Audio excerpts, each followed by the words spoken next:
Jeff, it seems like you fit the profile of a left-wing professor. A lot of the things that a lot of your take on the issues, when you look at social media sites now, when you look at like social media channels, there's like a proliferation of right-wing personalities who want to cast all professors as leftists who are indoctrinating students. What do you make of the fact that it is the lecturers who are driving this and they are behind what's happening at universities, where students are protesting and are requesting safe spaces and are deplatforming lecturers? I think that gives the students too little credit, first of all. I would say congratulations if someone sees in me a left-wing thinker, because I guess I am, personally.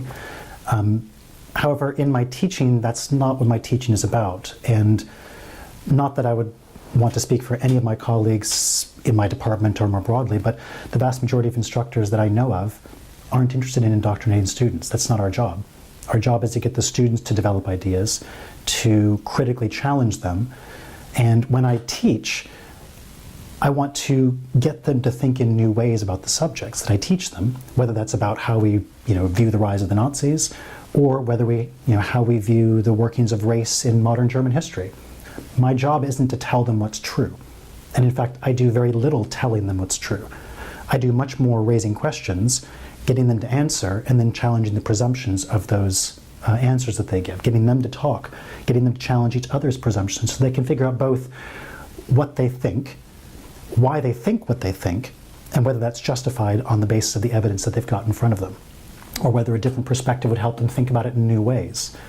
Now, I have a broader vision of how, say, German history should be taught, and it's one in which we should challenge the idea of the nation as a clearly and firmly bounded structure that is homogeneous, that is monolithic, that is eternal, or at least even long-lasting. Rather, I want to see the nation as a contested field where people argue over what the nation is supposed to be, where they argue over what the boundaries are supposed to be, where the boundaries are porous, they're fluid, they're connected. To see the nation as this closed ball, I think is a misunderstanding. It misses all the lines that are connecting the German nation to all these other places around the world. And the other sorts of balls that cross over the German nation. And that's my own perspective. If a student says, no, I think the nation is exactly the other thing that you're trying to say, I disagree with you 100%, that's fine. If a student can justify that and make a coherent argument to that effect, and there's scholarship you can use to do that, then by all means do so, and that student gets a good mark. I don't challenge or I don't punish a student for having a different interpretation. I don't punish a student for having different politics than me. When I was teaching in the US, I taught at the University of Southern Mississippi, and the politics there are very, very different, both in terms of the town, a town in the Deep South, a very Trump state, and among the students who spanned the spectrum of politics. And we'd talk about, in the Nazi Germany class, we would end up talking about contemporary American politics and what relates to the Nazis and what doesn't. We'd have lots of arguments about these things.